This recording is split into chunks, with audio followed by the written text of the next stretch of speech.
Disease को जानना और उनका कैसे पहचानना है, कैसे माइल्ड टू मॉडरेट में क्या वार्निंग साइन है, माइल्ड से जब मॉडरेट में शिफ्ट होती है तो उसके वार्निंग साइंस क्या हैं, ये कुछ चीज़ों के बारे में जानेंगे। बहुत ही बेसिक इंट्रोडक्शन रखेंगे कि हम लोग टेलीमेडिसिन का काम करने जा रहे हैं, विलेज लेवल पे करने जा रहे हैं। तो मैं उन सारी चीज़ों को आपको क्लियर करने की कोशिश करूंगा, जो बेसिक क्वेश्चंस पेशेंट से आप तक आएंगे, जो mild and moderate about 95% of Covid cases के लिए सफिशिएंट होंगे। उसके बाद जो आपको क्वेरी है, तो जैसा टेलीमेडिसिन का हमारा जो स्ट्रक्चर हमने बनाया है वो इस तरह का है कि एक कोविड जो स्टूडेंट्स हैं किसी भी स्ट्रीम के, उनको कोविड केयर प्रोवाइडर्स का नाम दिया गया है। वो पेशेंट से फर्स्ट लेवल पे इंटरैक्ट करेंगे। उसके उनको बाद उसके ऊपर उनको टेली कंसल्टेंट्स मिलेंगे, जो एमबीबीएस डॉक्टर्स होंगे, पोस्ट इंटर्न्स और या मेडिकल ऑफिसर्स वगैरह होंगे। उन लोगों को सेकेंड लेवल पे उन लोगों को सपोर्ट मिलेगा, उन लोगों का सपोर्ट मिलेगा स्टूडेंट्स को कोई भी क्वेरी कॉल्स के दौरान पेशेंट से बात करते समय कुछ भी समझ नहीं आता है, तो आप पेशेंट की कॉल को होल्ड करके या उसको थोड़ी देर बाद कॉल करने को कह के आपको वो कॉल अपने सीनियर से कनेक्ट करनी है और उसकी प्रॉब्लम आपको कन्वे करनी है। आपको सारी डिटेल्स उससे ले लेनी है, क्या इशू है, सारी हिस्ट्री प्रॉपरली ले लेनी है। फिर आपको टेली कंसल्टेंट्स मिलेंगे। हर ग्रुप पे 5 या 10 ग्रुप पे 2 या 3 टेली कंसल्टेंट्स होंगे, 3 से 4। आप उनसे कांटेक्ट करेंगे, वो आपकी प्रॉब्लम सॉल्व करेंगे। जो प्रॉब्लम उनसे भी सॉल्व नहीं हो सकती तो उसके ऊपर स्पेशलिस्ट का एक ग्रुप होगा, थर्ड लेवल पे होगा। वो जो एमडी और एमएस के कर रहे लोग हैं, जो रेजिडेंट्स हैं या कुछ असिस्टेंट प्रोफेसर्स लोग हैं, उन लोग का एक ग्रुप होगा। और उसके ऊपर एक सुपर स्पेशलिस्ट जो डीएम या स्पेशलाइज इन कोविड ट्रेनिंग कोविड में है, उन लोग का एक लेयर होगा। तो आप बेसिकली फियरलेस होके पेशेंट की सेवा कर पाए। आपका बेसिक काम है काउंसलिंग करना, पेशेंट को काउंसल करना, पेशेंट का माइल्ड एंड मॉडरेट को उनको एट द राइट टाइम उनका ट्रीटमेंट स्टार्ट कर देना। ऐसी कुछ बेसिक चीजें आपको करनी है। तो मैं पहले आपको डिजीज के बारे में बताऊंगा, एंड एंड मैं फिर से आपको एक बार बता दूंगा कि टेलीमेडिसिन में क्या करना है, आपको कैसे करना है, कैसे इंटरैक्ट करना है पेशेंट से। तो सबसे पहले इंट्रोडक्शन में है, तो पहली चीज आपको बहुत क्लियरली दिमाग में ध्यान से रखनी है कि कोविड का 33% केस कभी भी कोई सिम्टम ही नहीं प्रेजेंट करता। No symptoms in 33% of Covid cases. तो आरटीपीसीआर, लोग पहला सवाल पूछते हैं आरटीपीसीआर पॉजिटिव आया है पर कोई सिम्टम नहीं है, क्या करें? माइल्ड केस का पूरा ट्रीटमेंट हम इनको देंगे। ये आगे भी मैं रिपीट करूंगा, मैं आपको इंट्रोडक्शन में बता रहा हूँ। कोर्स ऑफ द डिजीज क्या है? पहला सिम्टम आने के 14 डेज, पहला सिम्टम आने के 14 डेज तक यूजुअली जितनी भी माइल्ड डिजीजेज हैं वो रिकवर हो जाती हैं। आपका 0 डे मान के फर्स्ट डे मानते हैं जब पहला सिम्टम आया। फर्स्ट सिम्टम ये कुछ भी हो सकता है, फीवर हो सकता है, डायरिया हो सकता है, सोर थ्रोट हो सकता है, या जो भी सिम्टम्स हैं जो मैं अगली स्लाइड्स में आपको बताऊंगा। ये फर्स्ट डे काउंट करेंगे इसको, फर्स्ट डे जो सिम्टम आया। इसके 14 डेज तक यूजुअली 14 डेज तक डिजीज अब ऊपर जाएगी और फिर डिजीज रिजॉल्व हो जाएगी। ये माइल्ड केसेस में मोस्टली ऐसा देखा गया है। 7 to 9, 5th to 9th day, जो 5th to 9th डे है वो सबसे क्रूशियल डे है किसी भी 5th to 9th। ये आपको बहुत ध्यान से अपने दिमाग में बिठा लेना है कि कोविड का जो 5th to 9th डे है इसमें हमें सबसे ज्यादा कॉशियस होना है। अगर कोई पेशेंट आपको बताता है कि उसका 5वां दिन है या चौथा दिन है, अभी भी उसको ऐसा सिम्टम्स आ रहे हैं, तो आपको कॉशियस हो जाना है कि 5th to 9th डे बहुत ध्यान रखना है। सारी चीजें जितनी भी हम मॉनिटर कर सकते हैं बहुत ही कॉशियसली मॉनिटर करना है। इस समय सबसे ज्यादा पेशेंट माइल्ड से मॉडरेट डिजीज में लैंड करते हैं। तो हमारा पहला बेसिक काम यही है कि हम माइल्ड से मॉडरेट में जाने से बचाना है पेशेंट को। तो 5th to 9th डे हम लोग प्रॉपर केयर, प्रॉपर दिमाग को वाइड एंड ओपन करके रखेंगे ताकि हम लोग छोटा सा छोटा चेंज भी पिक कर पाए।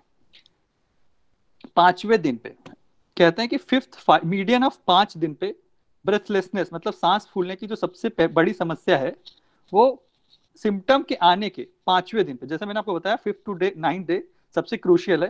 तो सांस फूलने की सबसे ज्यादा समस्या 5वें दिन से शुरू होती है, 5th डे। तो आपको 5th to 9 बिल्कुल दिमाग में बिठा लेना है, रिपीट करते रहना है कि 5th to 9 डे अगर है सिम्टम का तो हमें बहुत कॉशियसली हर एक चीज देखनी है। फिर चौथी लाइन लिखी हुई है कि रिकवरी कैसे होगी पेशेंट की।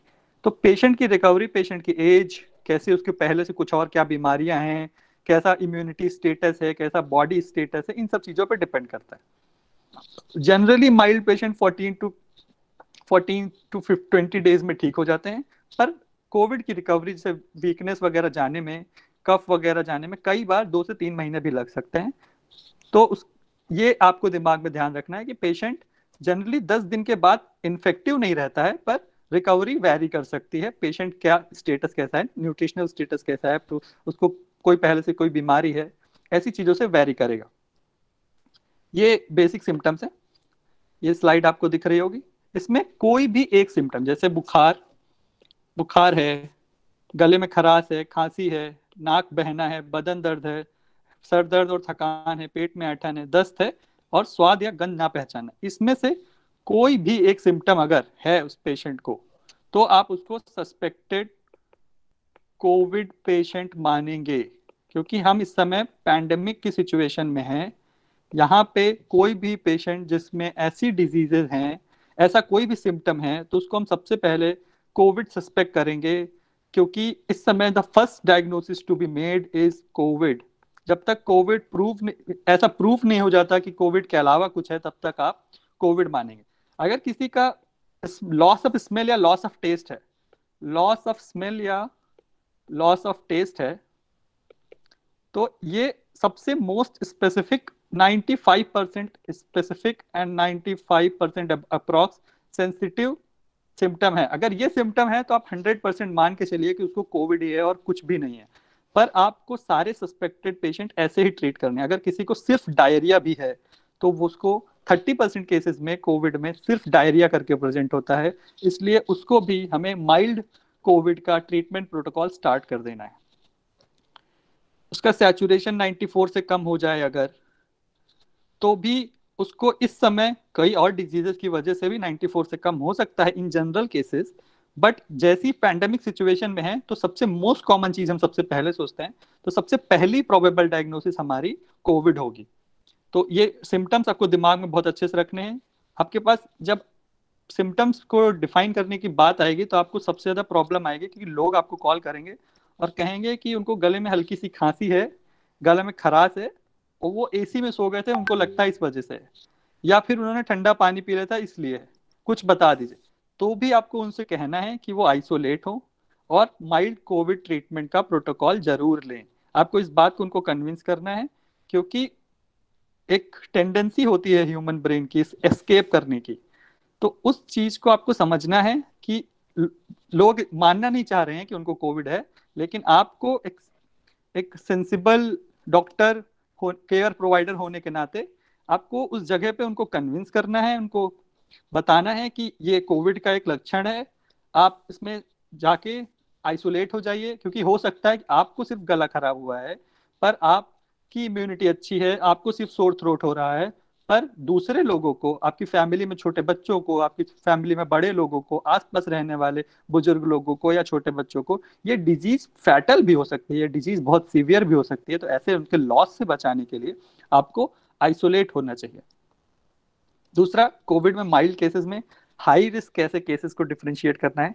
तो हाई रिस्क केसेस, ये कुछ बेसिक एग्जांपल दिए हुए हैं। अगर उनमें से पेशेंट से आप बात करते समय पेशेंट से पूछेंगे, सबसे पहले आप नाम पूछते हैं, फिर एज पूछते हैं। अगर एज मोर देन 60 है तो उसको हम लोग हाई रिस्क केस में रखेंगे, मतलब उसको हम थोड़ा ज्यादा टाइटली मॉनिटर करेंगे, ऐसा ध्यान देंगे कि उसको, जैसे बाकी लोग का अगर हम टेम्परेचर दिन में एक बार लेके भी काम चला ले रहे हैं, तो इनसे कहेंगे कि दिन में 3 बार टेम्परेचर लें। ऑक्सीजन सैचुरेशन दिन में 1-2 बार ले रहे हैं तो इनसे 4 या 5 बार सैचुरेशन लेने कहेंगे। इनको बहुत ही टाइटली स्ट्रिक्टली मॉनिटर करेंगे हम, जिससे कि हम छोटा सा छोटा साइन भी जो वर्सनिंग की तरफ, जो खराब होने की तरफ जा रहा है, तो उसको पहचान सकें। कोई कार्डियोवैस्कुलर डिजीज है, हार्ट की कोई डिजीज है, हाइपरटेंशन है, किसी भी टाइप का डायबिटीज है, टाइप 1 है या टाइप 2 है, या कोई इम्यूनो कॉम्प्रोमाइज टेस्ट है, जैसे कि कोई ट्रांसप्लांट का पेशेंट है, या कोई पेशेंट पहले से ही स्टेरॉइड। इस बात को ध्यान में रखना है कि भाई अभी मैं जब आगे आपको मॉडरेटली सीवियर की बात कर रहा हूँ तो बताऊंगा कि स्टेरॉइड्स को ट्रीटमेंट में यूज करते हैं। पर अगर कोई स्टेरॉइड्स पहले से ले रहा है या कोविड के पहले 7 डेज में अगर किसी ने स्टेरॉइड्स ली है, तो स्टेरॉइड्स एक बहुत ही डबल एज स्वॉर्ड है, मतलब दो धारी तलवार है। पहले 7 दिन में इसका काफी नुकसान है शरीर में, और इन जनरल भी शरीर में इम्यूनिटी लो करता है, इम्यूनो सप्रेशेंट होता है स्टेरॉइड्स। तो फर्स्ट 7 डेज में अवॉइड करते हैं, क्योंकि फर्स्ट 7 डेज इन्फेक्टिव पीरियड होता है, जब बॉडी की इम्यूनिटी वायरस से लड़ रही होती है। तो अगर हम बॉडी की इम्यूनिटी डाउन कर देंगे उस समय स्टेरॉइड्स देके, तो जो केस मॉडरेटली सीवियर में नहीं जाना होगा वो भी चला जाएगा। तो इस बात को ध्यान रखना है, पहले 7 डेज में अवॉइड करना है। मैं आगे भी आपको ये इस बात को रिपीट करूंगा, जो भी वेरी इंपॉर्टेंट पॉइंट्स हैं मैं उनको कई बार रिपीट करूंगा। और क्रोनिक लंग, किडनी या लिवर डिजीज कोई पहले से है, सीओपीडी है, एस्थमा है, या लिवर का हेपेटाइटिस, क्रोनिक हेपेटाइटिस है, या लिवर फेलियर कभी हुआ है, या किडनी की कोई डिजीज है पहले से, या कोई ब्रेन का स्ट्रोक हुआ है, ब्रेन की कोई और डिजीज है, पैरालाइज्ड है, ऐसा कुछ, तो ये हाई रिस्क केसेस आते हैं पेशेंट। अब क्या करना है? सबसे पहले home care of covid mild cases आपने आइडेंटिफाई कर लिए, उसका सैचुरेशन नॉर्मल है, मोर देन 96 है, उसको कुछ बेसिक सिम्टम्स हैं, और हाई रिस्क केसेस में भी नहीं आ रहा है, या हाई रिस्क केसेस में है पर अभी उसका सारे सिम्टम्स वगैरह नॉर्मल है। तो हमें क्या करना है? सबसे पहली बेसिक चीज है, हमें उसे आइसोलेट होने को कहना है, for his safety, for his family safety.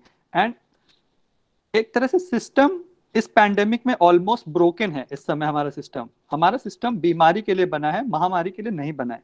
तो काइंड ऑफ, और इंडिया का सिस्टम अभी उतना भी डेवलप नहीं है कि नॉर्मल बीमारियों को भी बहुत ही टाइटली मैनेज कर पा रहा था किसी तरह से। तो महामारी को मैनेज करना थोड़ा और डिफरेंट। तो सिस्टम पे लोड ना बढ़ाएं, लोगों को इन्फेक्ट और ना करें, सीवियर केस कोई, क्योंकि वो सीवियर नहीं हो रहे हैं जैसे मैंने पहले भी कहा, कोई और सीवियर हो सकता है उनके दिए हुए इन्फेक्शन से। तो सबसे पहला काम करना है कि उनको हम होम आइसोलेट होने को कहना है।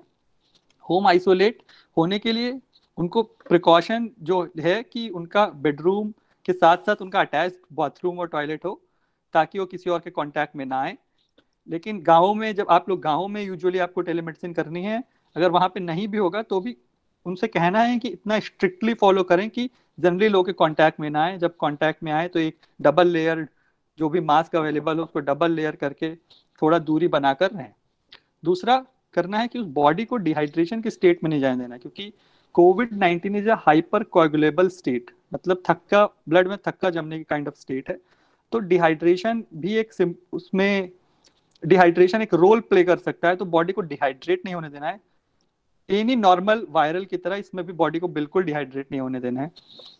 फ्लूइड इंटेक बॉडी की एटलीस्ट 4 to 4.5 लीटर रखनी है। ये फ्लूइड केवल वाटर नहीं होना चाहिए, वाटर के साथ साथ इसमें वाटर हो सकता है 3 लीटर, इसमें जूस हो सकता है। जूस को फ्रिज में ना रखें, इसमें जैसे काढ़ा वगैरह ले रहे हैं, काढ़ा रिकमेंडेड हो गया है तो काढ़ा ले सकते हैं। ऐसी चीजों को मिला के 4 से 4.5 लीटर फ्लूइड बॉडी में जाता रहना चाहिए।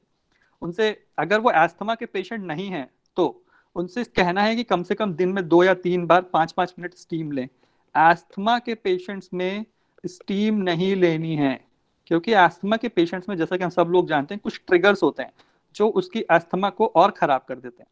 तो उसी तरह से ठंडी हवा, बहुत ठंडी हवा और बहुत गर्म हवा भी एस्थमा के मरीजों को ट्रिगर कर सकती है, उनकी एस्थमा और खराब हो सकता है। इसलिए एस्थमा के मरीजों को कहना है कि स्टीम लेने की कोई जरूरत नहीं है, क्योंकि वैसे भी स्टीम सिम्टम रिलीव करने के लिए, आपकी कफ वगैरह की प्रॉब्लम रिलीव करने के लिए है। ये कोई ट्रीटमेंट नहीं है, ये कोविड वायरस को मारने के लिए नहीं है, ये सिर्फ आपकी सिम्टम रिलीव करने को है। जैसे कफ है, बहुत सीने में फंसा फंसा सा लग रहा है, तो म्यूकस को पतला करने के लिए, ब्रोंकस को डायलेट करने के लिए, ताकि जल्दी बाहर निकल आए, ये इसलिए है। चौथी चीज है कि उसको गर्म पानी से, हल्के गर्म पानी से नमक डाल के या बीटाडीन डाल के, 100 ml पानी में 1 चम्मच बीटाडीन डाल के, प्रोविडन वो भी आयोडीन होता है, ऑलमोस्ट सॉल्ट ही है, तो उससे गार्गल करने को कहना है, जिससे कि ओरल कैविटी डिसइंफेक्टेड रहेगी। और पेशेंट को एश्योर करना है, सबसे पहला काम और सबसे मेजर काम पहले जो कोविड केयर प्रोवाइडर्स हैं, जो स्टूडेंट्स हैं, उनके लिए यही है कि वो पेशेंट को काउंसल करें अच्छे से। पेशेंट को एंजाइटी से बचाना है आपको, ठीक है, क्योंकि एंजाइटी, बॉडी पहले से स्ट्रेस की स्टेट में है। अगर पेशेंट एंजाइटी में जाएगा तो और स्ट्रेस की कंडीशन में जाएगा वो, उसकी बॉडी पर स्ट्रेस आएगा। बॉडी का ऑक्सीजनेशन एंजाइटी की वजह से नोन है कि 4 से 5% फॉल हो सकता है, ऑक्सीजन डिमांड बढ़ सकती है बॉडी की। तो इन सब चीजों को आपको उसको काउंसल करना है कि कुछ नहीं होगा, 98% केसेस में कुछ नहीं होता है, बेसिक प्रोटोकॉल है, कुछ बहुत ही सस्ती सी बेसिक सी दवाइयां हैं, वो लेनी है, आपको आइसोलेट होना है, अपने शरीर का ध्यान रखना है और आप एकदम ठीक हो जाएंगे। दवाइयाँ क्या देनी है, ये स्लाइड और ये फोटो आप सभी को मिल जाएगी, मैं पढ़ देता हूँ जल्दी जल्दी। कोई डाउट हो कि कैसे लेना है कैसे देना है तो एंड में 15 मिनट्स में आप सभी को दूंगा। कोई भी क्वेश्चन हो तो तब मैसेज करिएगा, बीच में मैसेज मत करिएगा। एंड में मैं सबके क्वेश्चंस ले लूंगा। मेडिकेशन क्या है, टैबलेट आइवरमेक्टिन और टैबलेट एजिथ्रोमाइसिन, ये 2 टैबलेट स्टार्ट के 3 दिन देनी है। टैबलेट आइवरमेक्टिन 12 mg की खाना खाने के 1 घंटे बाद, डिनर में खाना खाने के 1 घंटे बाद 3 दिन के लिए देनी है। और टैबलेट एजिथ्रोमाइसिन 500 mg डिनर के बाद ही दे सकते हैं, 3 दिन देनी है। ये सिर्फ स्टार्ट के 3 दिन देनी है, जब भी आप थेरेपी शुरू करेंगे तो फर्स्ट सेकेंड थर्ड डे देनी है और फिर इसको बंद कर देना है। इसके बाद डॉक्सीसाइक्लिन 100 mg 5 दिन देनी है, ये चौथे से 9वें दिन देनी है। 5 दिन देनी है सुबह शाम डॉक्सीसाइक्लिन 100 mg। और अगर कोई पेशेंट प्रेग्नेंट है या चाहे जो पीडियाट्रिक पॉपुलेशन 12 साल से कम का बच्चा है तो आइवरमेक्टिन और डॉक्सीसाइक्लिन उसको नहीं देनी है, सिर्फ एजिथ्रोमाइसिन स्टार्ट के 3 डेज में देनी है। पैरासीटामोल 650 mg 6 आवरली, दिन में 3 बार से 4 बार मैक्सिमम दे सकते हैं आप। दिन में 3 बार आपको देना ही देना है 5 से 7 दिन। अगर पेशेंट को सिर्फ 1 दिन फीवर आया है या 2 दिन फीवर आया है, स्टिल आपको पैरासीटामोल 650 mg 5 से 7 दिन देनी है, क्योंकि पैरासीटामोल सिर्फ फीवर कम नहीं करता है, बॉडी में इन्फ्लेमेशन भी डिक्रीज करता है। तो अगर बॉडी में फीवर नहीं है फिर भी वो बॉडी में इन्फ्लेमेशन कम करने में मदद करेगा। इसलिए सिर्फ फीवर आने पे ही पैरासीटामोल नहीं लेनी है, पैरासीटामोल रेगुलरली लेनी है 6 आवरली इंटरवल पे। इसके अलावा आपको पहले दिन से ही कुछ मल्टीविटामिन स्टार्ट करनी है, पैरासीटामोल भी पहले दिन से ही देनी है। सिर्फ डॉक्सीसाइक्लिन है जो चौथे दिन से देनी है, पहले 3 दिन नहीं देनी है। इसके अलावा कुछ मल्टीविटामिन है, विटामिन सी 500 mg, ये सुबह शाम 2 बार दिन 10 दिन के लिए देनी है। कोई मल्टीविटामिन बी कॉम्प्लेक्स होगा जो जिंकोविट और A to Z कई नामों से अवेलेबल है, ये भी वंस डेली 10 डेज के लिए देनी है। एक विटामिन D3 60,000 यूनिट का एक टैबलेट आएगी या एक सिरप आएगा छोटा सा 2-4 ml का, या फिर एक पाउच आता है, इसको हफ्ते में 1 बार देना है 3 हफ्ते के लिए। और अगर हो सके तो उनसे कहना है कि गर्म दूध के साथ लें। एक जिंक 50 mg की वंस डेली टैबलेट लेनी है 10 दिन के लिए, ये हो सके तो खाली पेट सुबह ले लेना है।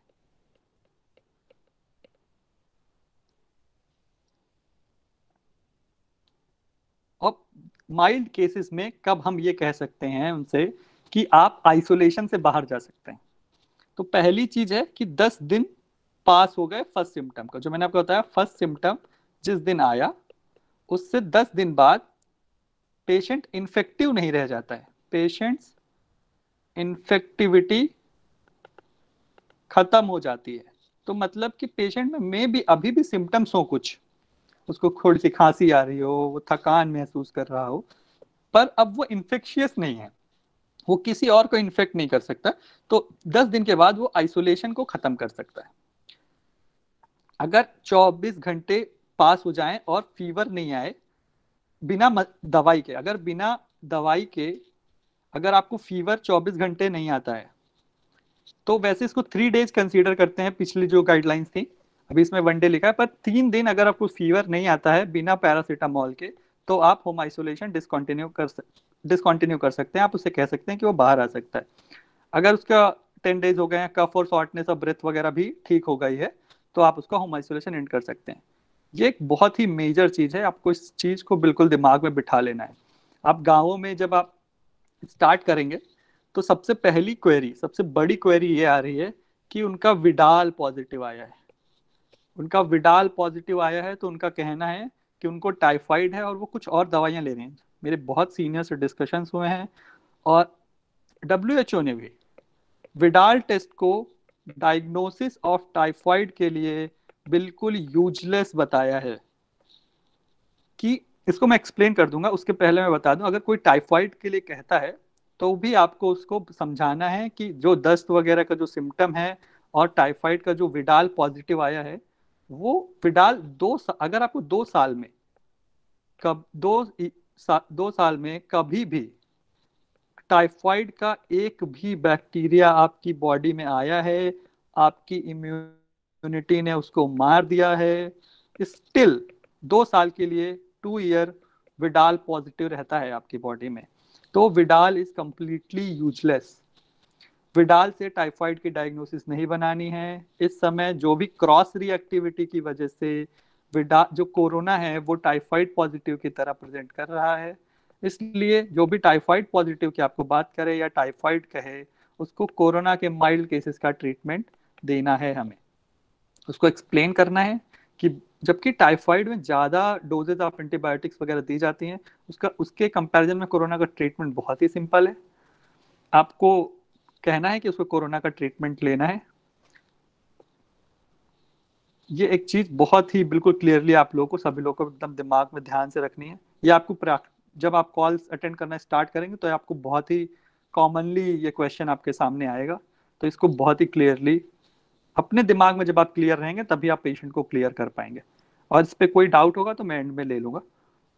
जैसा कि मैंने आपको बताया कि रिस्क स्ट्रैटिफिकेशन था, कि हाई रिस्क केसेस क्या थे, उसका ही थोड़ा सा डिटेल्ड यहाँ पे है। High risk cases cancer, brain diseases, kidney diseases, lung diseases, chronic obstructive pulmonary disease मैंने बताया। इस ये भी एक पूरी सी बड़ी लिस्ट है। Cancer, brain diseases, children with underline, तो मैंने पहले ही बताया पीडियाट्रिक, 12 साल से कम बच्चे और प्रेग्नेंट फीमेल्स को आपको ट्रीट नहीं करना है, आपको अपने सीनियर से कंसल्ट करना है। Chronic kidney disease, chronic lung diseases, COPD, other lung diseases, hypertension. Pulmonary hypertension is a lung disease. Normal hypertension is a cardiovascular disease. Diabetes mellitus type 1 और टाइप 2 दोनों हाई रिस्क कैटेगरी में आते हैं। Down syndrome, any heart condition, heart failure, coronary artery disease, cardiomyopathy, HIV immunosuppressive stage है। Neurological conditions हैं, obesity है, pregnancy है। Pregnancy भी मैंने आपको पहले बताया कि आपको डू नॉट ट्रीट, ये आपको अपने सीनियर से कंसल्ट करनी है। स्मोकिंग, स्मोकिंग भी, स्मोकिंग की वजह से बॉडी में कुछ रिसेप्टर्स इंक्रीज होते हैं जिसपे कोविड के वायरस की बाइंडिंग होती है, इंक्रीज होते हैं सॉरी, तो इस वजह से फैसिलिटेट करता है कोविड की बॉन्डिंग, तो वो सीरियस इन्फेक्शंस होते हैं स्मोकर्स में। Sickle cell disease, solid organ और ब्लड स्टेम सेल ट्रांसप्लांटेशन, किसी को अगर ट्रांसप्लांट हुआ होता है तो इम्यूनोसप्रेसिव ड्रग्स चल रहे होते हैं जिसकी वजह से इम्यूनिटी लो होती है। तो ऐसी चीजें अगर आपको कुछ मिल रही है, कोई हिस्ट्री में ऐसा कुछ मिल रहा है, तो वो हाई रिस्क केस है। और ये है कि कैसे, जैसे मैंने आपको बताया था कि 5वें दिन आपको जो ब्रेथलेसनेस है या सांस फूलने की जो समस्या है सबसे ज्यादा 5वें दिन स्टार्ट होती है। तो उसको कैसे एसेस करेंगे कि ये समस्या उसको पहले से थी, जैसे एनीमिया की वजह से भी ब्रेथलेसनेस हो सकती है, उसको हो सकता है कि कोविड के होने से पहले ही उसकी सांस फूलती हो, उसको कोई लंग डिजीज थी जो डायग्नोस नहीं हुई है, कोई पहले से थी और उसकी सांस फूलती हो, उसको एस्मा पहले से था या COPD था या ऐसी और कोई बहुत सारे रीजन हैं जिसकी वजह से सांस फूल सकती है। तो हमें ये एसेस करना है कि कोरोना की वजह से सांस फूलना स्टार्ट हुई है या पहले से सांस फूल रही थी। तो हमें 2-3 बेसिक सवाल पूछने हैं, जैसे कि क्या सांस आपकी पहले से फूलती थी या अचानक से अभी से फूलने लगी है, या पहले थोड़ी फूलती थी अभी अचानक से ज्यादा फूलने लगी है, या अब सांस इतनी फूल रही है कि आप कुछ कर ही नहीं पा रहे हैं, उठ के बाथरूम जाना भी डिफिकल्ट होता जा रहा है, या कुछ लोग सांस लेने पे बोल भी नहीं पा रहे, मतलब आप उसके अटेंडेंट से बात कर रहे होंगे ऐसे टाइम पे। तो 3 चीजें हैं। माइल्ड डिस्निया, जो माइल्ड केसेस में है, इसमें डिस्निया जब सांस फूलेगी वो आपकी डेली एक्टिविटीज से कोई इंटरफेयर नहीं करेगी, आप बाथरूम जा सकेंगे, स्टेयर्स चढ़ सकेंगे, पर कुछ अगर एक्सर्शन वाला काम करते हैं, थोड़ा दौड़ जाते हैं, ऐसा कुछ करते हैं, तब आपको सांस फूलने की दिक्कत हो रही है। मॉडरेट डिस्निया ये तब है जब आपकी डेली लिविंग की जो काम करते हैं उसमें थोड़ा सा इफेक्ट आने लगे, जैसे कि आपको यहाँ से बाथरूम जाने में भी एकदम सांस फूलने लगे, बेड से उतर के कहीं गए और वापस आके बैठे, उतने में ही अगर सांस फूलने लग रही है तो उसको मॉडरेट डिस्निया की तरह क्लासिफाई करते हैं। और सीवियर डिस्निया, जो आपको रेस्ट पे बैठे बैठे आपकी सांस फूल रही है, आपको पेशेंट बोल भी नहीं पा रहा है कंप्लीट सेंटेंस में, तो ये सीवियर डिस्निया का केस है।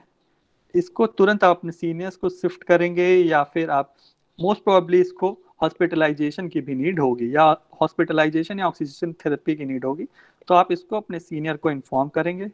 आपको उसकी बेसिक हिस्ट्री आपने पहले से ले रखी होगी कि क्या नाम वगैरह है, उसको क्या पहले से कोई और डिजीजेज हैं क्या, ये सब चीज़ें अपने सीनियर को भेजेंगे। सीनियर कोशिश करेंगे कि उसको हॉस्पिटलाइज हो जाए या कुछ और ट्रीटमेंट घर पे हो सकता है, तो वो आपको गाइड करेंगे। अब माइल्ड केसेस में घर पे मॉनिटर कैसे करना है कि कोविड है या नहीं है, मतलब कोविड कैसा जा रहा है, कैसी प्रोग्रेस कर रहा है, क्या माइल्ड ही कोविड रहेगा या माइल्ड से मॉडरेट में कन्वर्ट हो सकता है, क्या डेंजर साइंस है, ऐसी बेसिक चीजों के लिए हमें घर पे मॉनिटरिंग करनी है। एक ऐसा चार्ट बनाने को पेशेंट को बोलना है। ये एक चार्ट आप देख रहे होंगे, सुबह दोपहर शाम, एक तरफ टेम्परेचर लिखा हुआ है और एक तरफ SpO2 लिखा हुआ है। जैसे SpO2 मॉनिटर करने के लिए, अगर SpO2 मॉनिटर करने के लिए अगर घर पे नहीं अवेलेबल है, गाँव में जैसे आप जनरली पेशेंट देखेंगे SpO2 नहीं अवेलेबल है, तो इसके लिए मैं दूसरा तरीका बताऊंगा, उसके थ्रू भी सम वॉट थोड़ा बहुत आप मॉनिटर कर सकते हैं। अगर लगे कि उसको ज्यादा सांस फूल रही है, ऐसा कुछ हो रहा है, तो उसको कहना है कि कोशिश करे कि पल्स ऑक्सीमीटर मिल जाए। टेम्परेचर दिन में 3 बार मॉनिटर करना है। ओरल टेम्परेचर, ओरल कैविटी में, माउथ में टेम्परेचर मॉनिटर करना है। साइड आर्म्स वगैरह से टेम्परेचर मॉनिटर नहीं करना है, वहां से फॉल्स रीडिंग आ सकती है। ऐसे 3 चीजें मॉनिटर करनी है। और टेम्परेचर, आई होप थर्मामीटर सबने देखा होगा, आई होप थर्मामीटर सबने देखा होगा। 2-3 तरह के थर्मामीटर्स आते हैं, तो थर्मामीटर का यूज करने में उसको कोई प्रॉब्लम हो सके तो आप लोग थोड़ा सा, आप लोग तो वेल वर्स हो ही जाएं कि उनको बता सकें। ये पल्स ऑक्सीमीटर है, सबने देखा होगा आई होप। इसको पल्स ऑक्सीमीटर यूज करने में 2-3 बेसिक चीजों का ध्यान रखा जाता है कि सबसे पहले जब आप पेशेंट को लगाएं उसकी उंगली में, तो वो पेशेंट हिलना डुलना नहीं चाहिए। जैसे मैं ऐसे ऐसे हिल रहा हूँ, ऐसे टाइप को कुछ नहीं होना चाहिए। उस पेशेंट को उसका लगा के पल्स ऑक्सीमीटर रेस्ट पोजीशन पे 1-2 मिनट वेट करना है। उसके बाद जो रीडिंग आ रही है उस रीडिंग को नोट करना है। दूसरा, अगर रीडिंग लो आ रही है या ऐसा कुछ है, तो ध्यान देना है कि उसके हाथ ठंडे तो नहीं है, क्योंकि जब बॉडी स्ट्रेस में होती है या बॉडी हाइपोटेंशन में होती है, तो बॉडी पेरिफेरल वेसल्स जो है बॉडी की, जहाँ पे ब्लड कोई ऐसी इमरजेंसी नहीं है, जहाँ पे ब्लड पहुंचना या ब्लड ऑक्सीजन सप्लाई की बहुत इमरजेंसी नहीं है, वहाँ की सप्लाई डिक्रीज कर देती है कि वो दिल और लिवर और किडनी को ज्यादा से ज्यादा, ब्रेन को ज्यादा से ज्यादा सप्लाई दे सके। तो आपके हाथ ठंडे हो रखे होते हैं, तो आपको सबसे पहले अपने हाथ को 1-8 मिनट तक रब करना है, पेशेंट के हाथ को गर्म करना है, फिर उसके बाद मॉनिटर करना है, ताकि जब ब्लड फ्लो इम्प्रूव्ड हो जाएगा हाथों का, तब आप जो रीडिंग लेंगे वो एक्यूरेट रीडिंग होगी। ऐसी 1-2 चीजों का ध्यान रखना है। कोई नेल पॉलिश या नेल पेंट या नेल कलर नहीं लगा होना चाहिए। अगर नेल ब्रोकन वगैरह है तो किसी और फिंगर में ट्राई कर सकते हैं। एक फिंगर में कोई गलत रीडिंग आ रही है तो दूसरे साइड की फिंगर में, दूसरे हाथ की फिंगर में लेके भी ट्राई कर ले। और अगर फिर भी आपको ऐसा लग रहा है कि ऑक्सीमीटर में कुछ गड़बड़ है, जैसे पेशेंट में कोई सिम्टम्स नहीं है और आपको लग रहा है कि ट्राई करना है, तो आप किसी दूसरे के साथ जो नॉर्मल है उसके साथ ट्राई कर सकते हैं। अदरवाइज कोई सिम्टम नहीं है, फिर भी अगर SpO2 डिक्रीज हो रहा है, तो आप उसको बहुत सीरियसली लेना है सिम्टम्स। क्योंकि हैप्पी हाइपोक्सिया के बारे में आप सभी ने सुना होगा कि पेशेंट को कोई सिम्टम नहीं होते हैं, पर उसका blood oxygen saturation rapidly fall कर जाता है। तो इस बात को भी बहुत ही क्लियरली आपको ध्यान में रखना है। 5वें से 9वें दिन के बीच में ऐसा होता है हैप्पी हाइपोक्सिया, बिना सिम्टम्स के, बिना उतनी सांस नहीं फूल रही है जितना लेवल लॉस हो गया है। तो ऐसी कुछ चीजों का बहुत ध्यान रखना है। यंग पेशेंट्स में स्पेशली ध्यान रखना है, क्योंकि उनकी इम्यूनिटी बहुत अच्छी होती है, तो कई बार बॉडी बहुत लॉन्ग टाइम तक फाइट करती रहती है और फिर अचानक से डिप हो जाता है, अचानक से उसकी बॉडी सीवियर स्टेट में चली जाती है या मॉडरेटली सीवियर स्टेट में चली जाती है। तो यंग केसेस में भी आपको इस चीजों का बहुत ध्यान रखना है। ये कुछ बेसिक चीजें हैं पल्स ऑक्सीमीटर और टेम्परेचर के बारे में। ये एक ब्रेथ होल्डिंग टेस्ट है। अगर आपके पास पल्स ऑक्सीमीटर नहीं है तो आप पेशेंट को क्या बताएंगे? पेशेंट को बताएंगे कि ब्रेथ होल्डिंग टेस्ट करना सिखाएंगे कि ऐसे करके देखो कि कितनी देर सांस रोक पा रहे। इसमें कैसे करना है, एक छोटी सी नॉर्मल सी सांस अंदर लेनी है, फिर उसको बाहर छोड़नी है और फिर उसके बाद सांस रोक लेनी है, छोड़ के रोकनी है, सांस अंदर लेके नहीं रोकनी है। सांस बाहर ले छोड़ के सांस वहीं पे रोक देनी है और फिर जितनी देर आप सांस रोक सकें उसको काउंट करना है। अगर ये 15 से 20 सेकेंड है तो नॉर्मल है।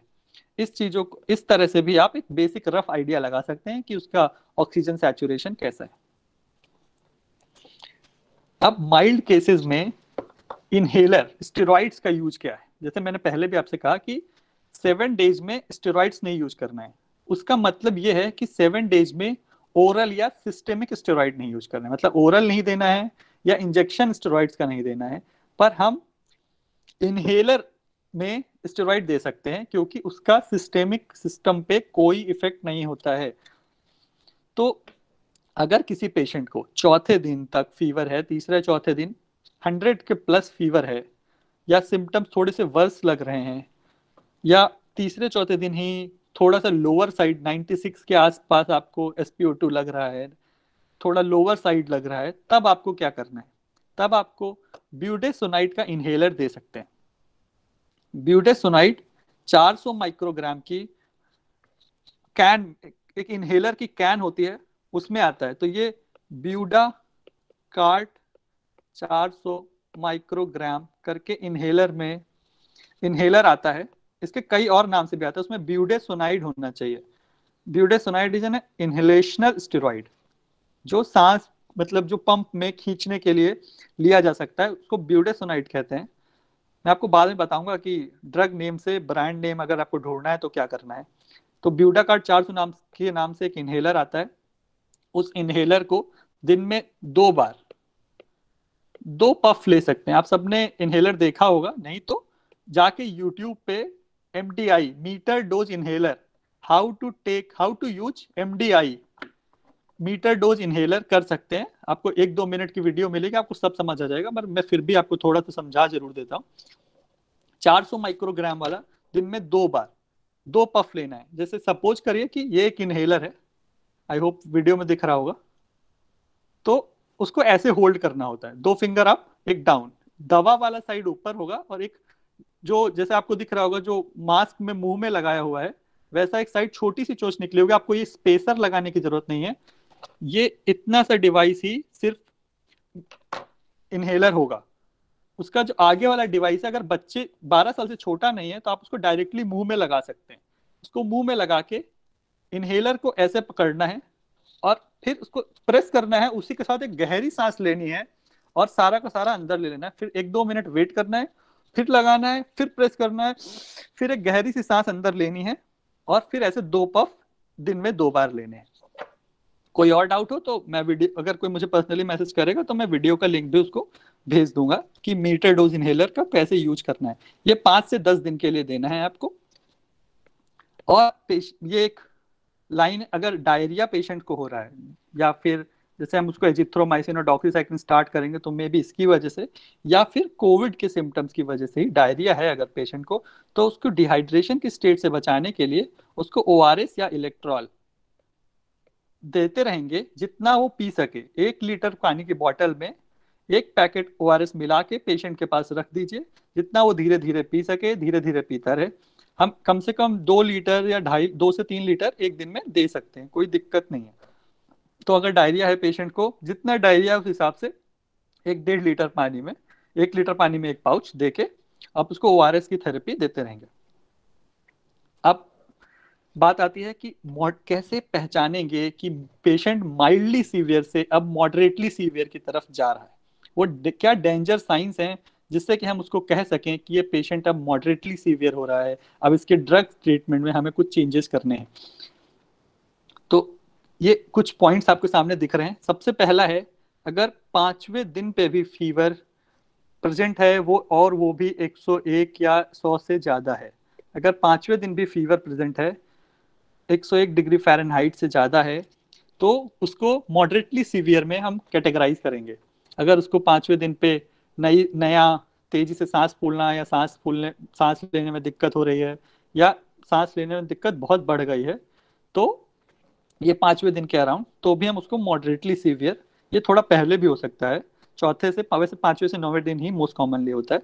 तो ऐसे टाइम पे अगर ये दिक्कत है या फीवर 101 से ज्यादा है 5वें दिन, SpO2 93 से कम है, लेस देन इक्वल टू 93 है, तो मॉडरेटली सीवियर में करना है। उसकी रेस्पिरेटरी रेट 24 से ज्यादा हो गई है। रेस्पिरेटरी रेट को कभी नाक पे उंगली रख के ऐसे नहीं काउंट करना है कि कितनी बार सांस ले रहा है। पेशेंट लेटा हुआ होना चाहिए, आप पेशेंट के बगल से उसके बराबर से उसकी चेस्ट, उसका जो सीना है वो कितनी बार ऊपर जा रहा है 1 मिनट में, उसको काउंट करना है आपको। वो अगर 24 से ज्यादा है मतलब कि निमोनिया मॉडरेटली सीवियर में जा चुका है, तो कोविड ये मॉडरेटली सीवियर है।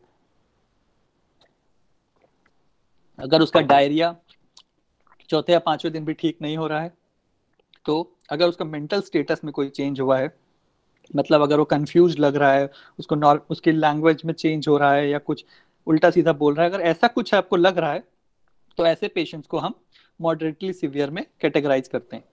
सीओपीडी के पेशेंट्स को हम लोग को बहुत ही क्लोजली मॉनिटर करना है, क्योंकि उनका जो सैचुरेशन होता है वो पहले से ही लो होता है और उनको अलग तरह से ऑक्सीजन थेरेपी वगैरह मैनेज करना होता है। तो सीओपीडी के पेशेंट्स को, जो हमने पहले बताया, उनको हाई रिस्क कैटेगरी में काउंट करना है और उनको बहुत ही क्लोजली मॉनिटर करना है।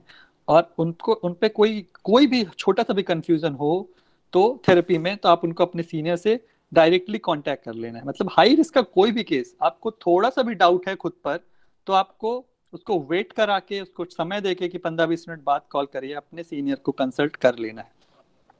अब नॉर्मली मॉडरेटली सीवियर पेशेंट्स को कैसे ट्रीट करना है?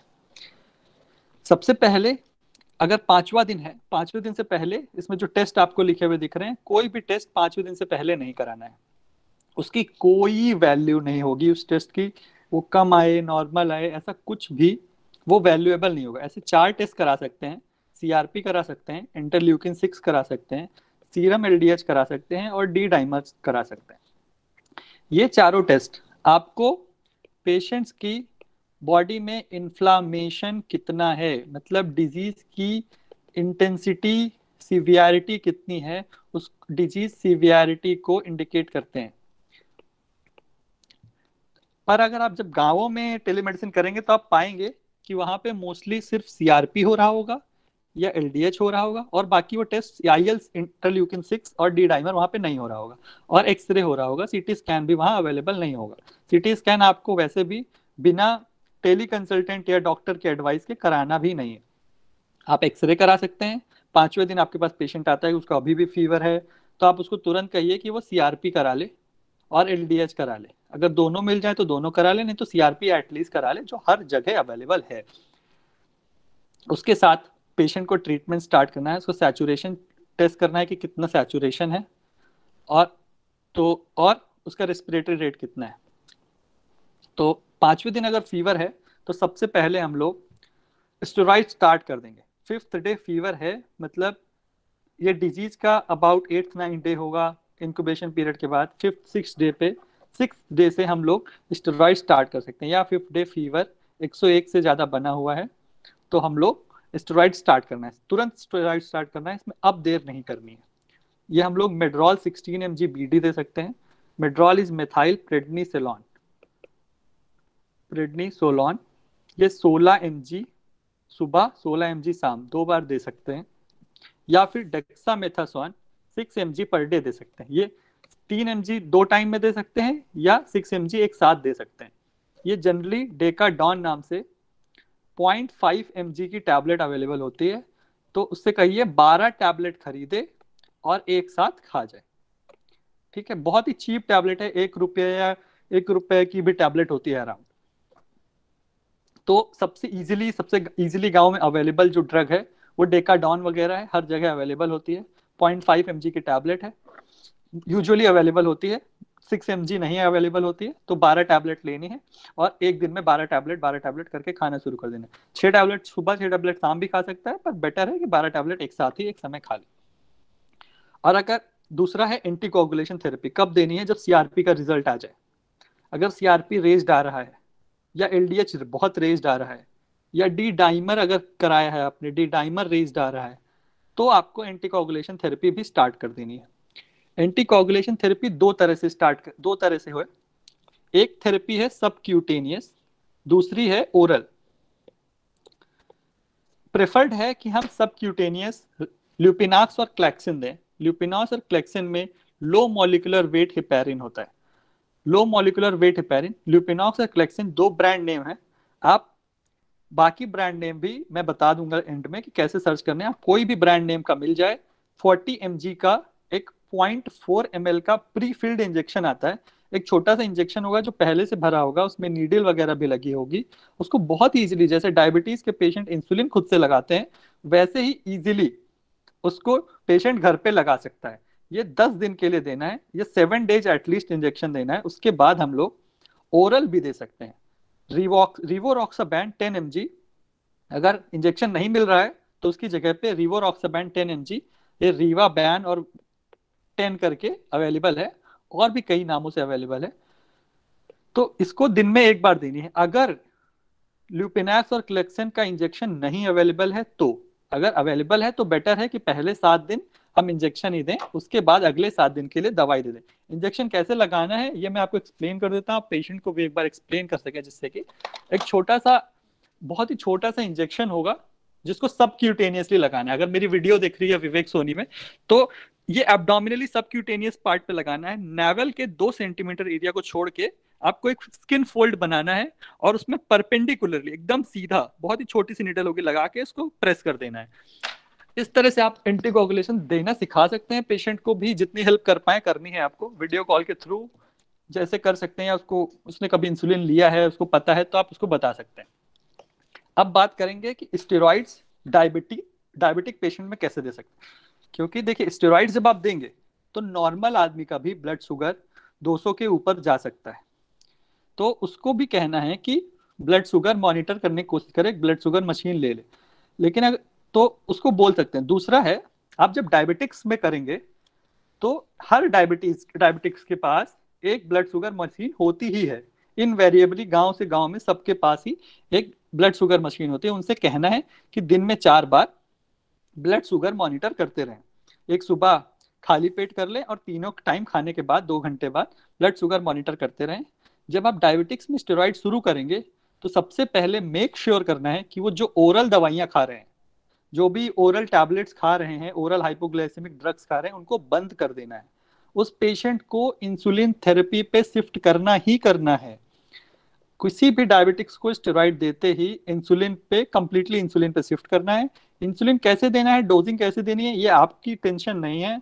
ये आपको अपने सीनियर को कॉल करना है। आपको अपने पेशेंट के वेट, बॉडी वेट, पेशेंट का एज, पेशेंट कितना एक साल से डायबिटिक है, क्या क्या दवाई ले रहा था, वो आपको अपने सीनियर को बतानी है। वो आपको डोजिंग के बारे में बता देंगे, कैसे लेना है बता देंगे, और वो आप उसको कन्वे कर देंगे, या फिर आप डायरेक्टली अपने सीनियर से उस पेशेंट को कनेक्ट कर देंगे। आप स्टेरॉइड के लिए बोल सकते हैं, पर अगर आप स्टेरॉइड डायबिटीज पेशेंट में देने जा रहे हैं तो इट्स बेटर कि आप अपने सीनियर को उस कॉल को ट्रांसफर कर दें, जिससे कि आप उनको डायरेक्टली आपके इंसुलिन कैसे लेना है, कितनी डोज लेना है, कैसे चेंज करना है, ये बता दें। पेशेंट में जब आप डायबिटिक्स में जो कभी इंसुलिन नहीं लिया है तो उसमें थोड़ा सा डर रहता है कि इंसुलिन लेने लगेंगे तो फिर हमेशा इंसुलिन ही लेनी पड़ेगी, फिर दवा नहीं खा पाएंगे, फिर इंसुलिन छूटती नहीं है, इंसुलिन की आदत पड़ जाएगी। तो ऐसा कुछ भी नहीं है। आप उससे कहना है कि आप 2 वीक से 2 हफ्ते के लिए सिर्फ लेनी है जब तक स्टेरॉइड्स ले रहे हैं। उसके बाद आप पुनः वापस फिर से अपनी दवाई ले सकते हैं, उसमें कोई दिक्कत नहीं होगी। आप वापस हमसे कंसल्ट कर सकते हैं, हम आपकी वो दोबारा वही दवाइयाँ चालू करवा देंगे। इसमें आपको कोई चिंता करने की जरूरत नहीं है। अब बात करते हैं ऑक्सीजन थेरेपी की। ऑक्सीजन थेरेपी से ज़्यादा इम्पॉर्टेंट है, क्योंकि गाँव में आप डील कर रहे हैं तो मोस्टली घरों में उन लोग के पास इजीली ऑक्सीजन सिलेंडर्स वगैरह अवेलेबल नहीं होंगे। अगर अवेलेबल हैं तो अगर 94 93 के नीचे ऑक्सी सैचुरेशन जा रहा है, 92 के नीचे सैचुरेशन जा रहा है, तो उनसे कहना है कि वो ऑक्सीजन दे सकते हैं। और ऑक्सीजन जब देनी है तो सैचुरेशन उनको 92 से 96 के बीच ही, 92 से 96 के बीच में ही सैचुरेशन मेंटेन करना है। कोई भी जब बाहर से ऑक्सीजन देते हैं तो 98 या 99 ऐसे सैचुरेशन नहीं मेंटेन करना है। अगर हम 96 से ज्यादा ऑक्सीजन सैचुरेशन मेंटेन करेंगे तो हाई प्रेशर ऑक्सीजन आपकी बॉडी में बाहर से आ रही है। जब आप नॉर्मली सांस लेते हैं तो बहुत ही ऑलमोस्ट नॉर्मल 1 एटीएम प्रेशर पे बॉडी में ऑक्सीजन आ रही होती है, पर जब आप प्रेशराइज करके किसी को ऑक्सीजन दे रहे हैं तो बॉडी में बहुत ही प्रेशर से ऑक्सीजन जा रही है, इसलिए लंग की इंजरी हो सकती है। तो अगर आप ये बात सोच के खुश हैं कि हम तो 98 90 या 9 ऑक्सीजन मेंटेन किए हुए हैं बाहर ऑक्सीजन दे के, हमारे पेशेंट को कुछ नहीं होगा, तो आप गलत कर सकते हैं। आप पेशेंट को नुकसान पहुंचा सकते हैं, प्रेशर लंग इंजरी हो सकती है, ऑक्सीजन की कंसंट्रेशन बहुत ज्यादा होने की वजह से फ्री रेडिकल इंजरी भी हो सकती है। तो आपको कहना है कि जब आप बाहर से ऑक्सीजन दे रहे हैं तो 96 से कम ही रखना है, मैं तो कहूंगा 94 ही रखना है, कि स्लोली स्लोली ऑक्सीजन दें, रिस्पॉन्सिबली ऑक्सीजन को मैनेज करें। 92 टू 96 के बीच में कोई भी किसी भी पॉइंट पे आप अगर मेंटेन कर पा रहे हैं तो कोई इशू नहीं है, 96 के ऊपर नहीं रखना है। इस बात को आपको खास कर अपने दिमाग में बिठा लेना है, अपने पेशेंट्स को कन्वे जरूर करना है। और अगर जब तक ऑक्सीजन नहीं अवेलेबल है तब तक अवेक प्रोनिंग, जो मैं आगे बताने जा रहा हूँ, ये मेथड इनकरेज किया जाता है पेशेंट्स को जिनको ऑक्सीजन की जरूरत है। ये 85 तक सैचुरेशन होने पर भी देखा गया है कि प्रोनिंग बहुत ही सक्सेसफुल है आपका सैचुरेशन इंप्रूव करने में। प्रोनिंग के बारे में, प्रोनिंग की सारी पोजीशंस ध्यान से देख लें कैसी, मैं अभी आगे बताऊंगा कि क्या क्या सावधानियां रखनी है प्रोनिंग में। तो अगर किसी पेशेंट का ऑक्सीजन 94 से नीचे डिप करने लगता है और ऑक्सीजन नहीं है उसके पास, तो उनको कहना है कि आप ऑक्सीजन के लिए ट्राई करना स्टार्ट करिए। वो अलग बात है, आप उसको पेशेंट को मत बताइए कि आप ऑक्सीजन ढूंढने जा रहे हैं। पेशेंट्स को आपको बताना है, उनके अटेंडेंट्स को बताइए, पर पेशेंट्स को आपको बताना है कि प्रोनिंग करनी है। प्रोनिंग कैसे करनी है ये आप देख पा रहे हैं। प्रोनिंग की क्लियर पोजीशन ये है, एक तकिया सर के नीचे, दो तकिया अपनी चेस्ट और पेट के नीचे, और एक तकिया नीचे पैरों के नीचे रखनी है। ये तकियों को आप धीरे धीरे थोड़ा बहुत अपने हिसाब से एडजस्ट कर सकते हैं कि जैसा कंफर्टेबल हो। बहुत अनकंफर्टेबल पोजीशन में प्रोनिंग नहीं करनी है, कि बॉडी को किसी तरह का स्ट्रेस नहीं क्रिएट करना है, बॉडी को रिलैक्स पोजीशन में रखना है। एक पोजीशन में 30 मिनट मैक्सिमम 40 मिनट करनी है। वैसे 2 घंटे तक कर सकते हैं, पर 30-40 मिनट में अनकंफर्टेबल होने लगता है। तो 30 से 40 मिनट एक पोजीशन में रहना है, जितना कंफर्टेबल हो उतना ही रहना है एक पोजीशन में।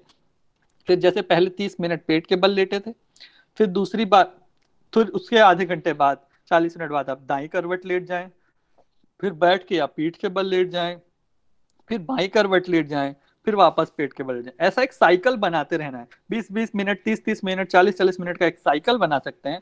और इस तरह से डिफरेंट पोजीशंस में आप एक दिन में 16 घंटे तक अलग अलग पोजीशंस में प्रोनिंग कर सकते हैं। 16 घंटे तक, 12 से 16 घंटे तक। और ये बहुत ही बेनिफिशियल है आपको ऑक्सीजनेशन इंप्रूव करने में।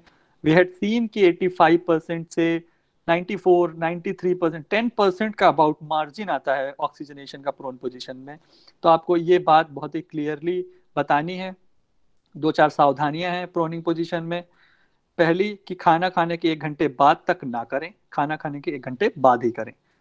दूसरा, एक पोजीशन में सिर्फ उतना ही लेटें जितना आप बर्दाश्त कर सकें। अगर आप पेट के बल लेटने में या एक बाएं साइड लेटने में कोई समस्या हो रही है, कुछ दर्द कर रहा है, तो जितने में आप कंफर्टेबल हैं बस उतना ही करें। अगर आपको कोई बोन फ्रैक्चर या ऐसा स्पाइन में, रीढ़ की हड्डी में कोई समस्या है, तो आपको वो अवॉइड करना है, तो आपको नहीं करनी है प्रोनिंग। हम ऑलमोस्ट एंड पे आ गए हैं, तो मैं अब भी डिस्कस करूंगा कि कम्युनिकेशन टेक्निक क्या है और कैसे बात करनी है, और टेलीकंसल्टेशन में क्या क्या पूछना है। तो सबसे पहले आपके पास कॉल आएगा, पेशेंट आपको फोन करेगा, तो आप सबसे पहले, पेशेंट आते ही कुछ बोलना शुरू कर देगा, कुछ कहानी बताना शुरू कर देगा, डॉक्टर साहब बोल रहे हैं, डॉक्टर साहब ये हो गया है। पर आपको पहले उसकी पूरी बात सुन लेनी है जो भी बोल रहा है, फिर आपको उसको सबसे पहले उसका नाम पूछना है, उसकी एज पूछनी है, सेक्स आपको मेल है या फीमेल है आपको पता चल जाएगा, आपको उसका मोबाइल नंबर आ रहा है, आपसे उसका एड्रेस पूछ लेना है। ये सब बेसिक डिटेल्स होना बहुत जरूरी है, डॉक्यूमेंटेशन बहुत जरूरी है, आपको जीवन भर काम आएगा, इस चीज की आदत डाल लें। तो ये चीजें आप पहले नोट कर लेंगे, फिर उसकी प्रॉब्लम को अपने दिमाग में जरूर रखेंगे, फिर उससे पूछेंगे कि उसको क्या क्या इश्यू है, उसकी क्लिनिकल हिस्ट्री ले लेंगे, उसको क्या क्या फीचर है, उसको कौन कौन से सिम्टम है, उसको किस दिन पहला सिम्टम आया।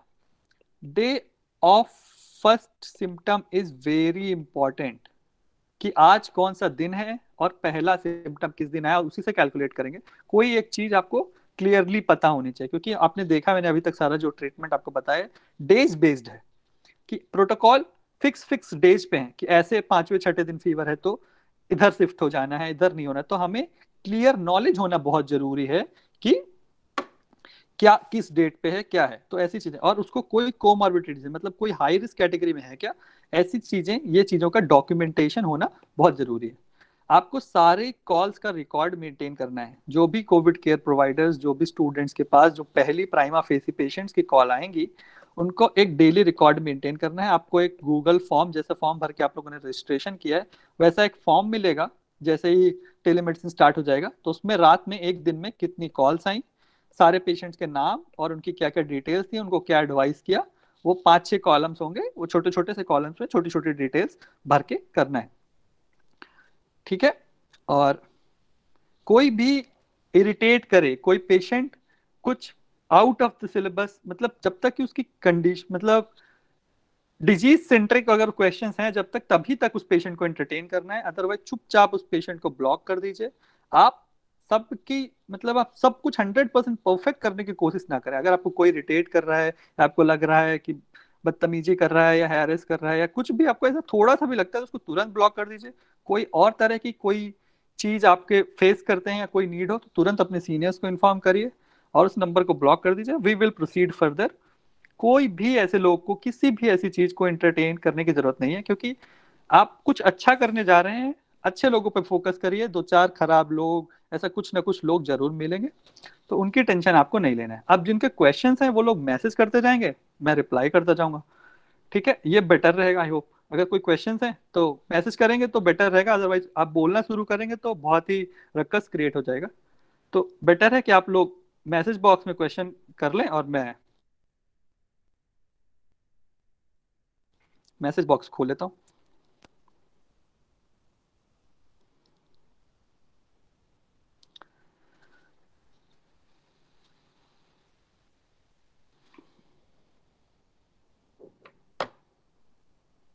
हाँ, मैंने बोला था कि मैं बताऊंगा कि ब्रांड नेम का मेडिसिन का कैसे पता लगाना है। तो बहुत ही सिंपल है, आपको सारे ड्रग नेम्स का मतलब साइंटिफिक नेम से जो सॉल्ट नेम है वो सब बताया गया है। ये स्लाइड भी मिल जाएगी कुछ टाइम में आपको, उसमें आप देख सकते हैं। तो स्लाइड आपको सबको मिल जाएगी, स्लाइड वाले क्वेश्चंस ना पूछे, सबको स्लाइड मिलेगी। ठीक है, पर अभी उसमें टाइम लगेगा। तो ब्रांड नेम कैसे पता करना है मैं पहले उसको क्लियर कर दूं। ब्रांड नेम आपको एक ऐप, हर सबके पास एंड्रॉइड फोन है एक, या iOS एप्पल फोन है, तो उसमें एक 1 mg का एक ऐप डाउनलोड कर लेना है। दवाई डिलीवर करने का एक ऐप है, पर वो और भी बहुत सारे काम आ सकता है। आप उसमें अपनी दवाई का सॉल्ट नेम डालेंगे तो उसमें जितने भी ब्रांड्स अवेलेबल हैं उस दवा के, कोई एक दवा खोल लीजिए, उसमें नीचे लिखा होता है अदर ब्रांड्स या other brands available for this drug. तो आप उसमें 10-20 की एक लिस्ट आ जाएगी कि इस नाम से मार्केट में अवेलेबल है। आपके पेशेंट को सारी बता सकते हैं, जो भी उसके यहाँ अवेलेबल हो, 4-5 ऑप्शन दे दीजिए, उसके यहाँ जो अवेलेबल है वो ले ले। ये एक चीज ध्यान रखनी है।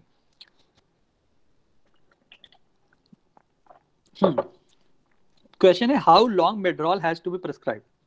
About 14 days, 10 to 14 days prescribe करनी है।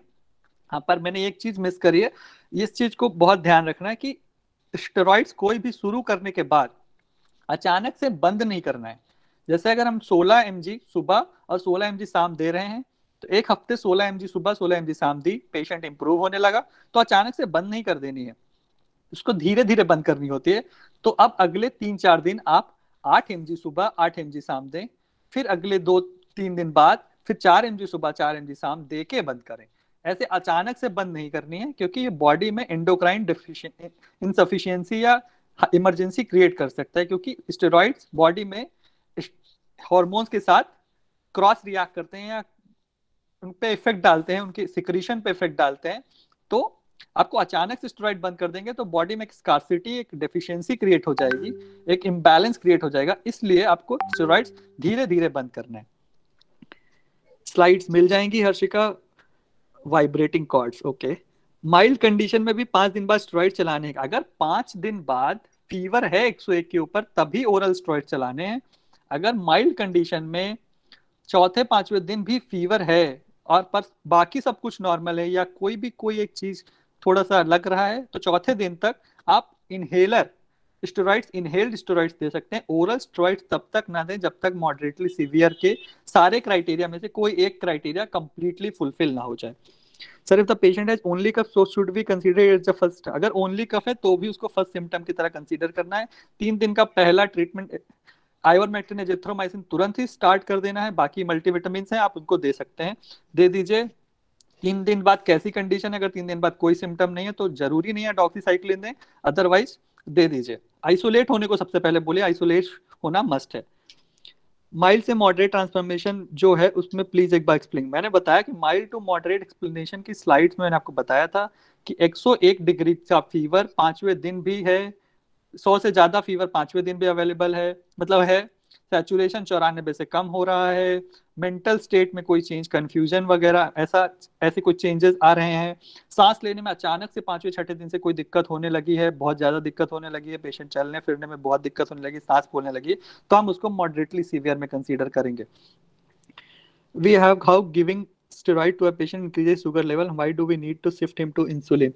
देखिए पहली बात है कि स्टेरॉइड को आप समझने के लिए ऐसे समझे कि स्टेरॉइड्स एक कॉर्टिकोस्टेरॉइड जो बॉडी में नॉर्मल एंजाइम्स हार्मोन्स निकल रहे होते हैं उनका ऑलमोस्ट सिमिलर एक्शन होता है। तो जो बॉडी में वो हार्मोन होते हैं वो बॉडी में सिर्फ इंसुलिन ही ऐसा हार्मोन होता है जो ब्लड शुगर को कम करता है, बॉडी में बाकी सारे हार्मोन्स, ऑलमोस्ट सारे हार्मोन्स ब्लड में ब्लड शुगर को बढ़ाते हैं। तो स्टेरॉइड भी उसी एक कैटेगरी का एक हार्मोन ही है जो कि ब्लड शुगर बढ़ाएगा ही। तो हमें उसको कॉन्ट्रा इंडिक मतलब उसके अगेंस्ट एक एक्शन लेने के लिए, अगर कोई एक आदमी बहुत मजबूत है तो उसके अगेंस्ट भी हमें एक बहुत मजबूत आदमी ही चाहिए। ठीक है, थैनोस हल्क से भी नहीं मर रहा है तो कुछ तो करना पड़ेगा ना, हल्क से भी बड़ा कोई आदमी लाना पड़ेगा। तो काइंड ऑफ यही सिचुएशन है। तो हमें वहां पे ओरल स्टेरॉइड्स कुछ नहीं कर पा रही है, हमें इंसुलिन देना ही है। ओरल स्टेरॉइड्स मतलब सॉरी ओरल हाइपोग्लाइसेमिक ड्रग्स नहीं कर कुछ कर पाएंगी, तो हमें इंसुलिन देना ही है।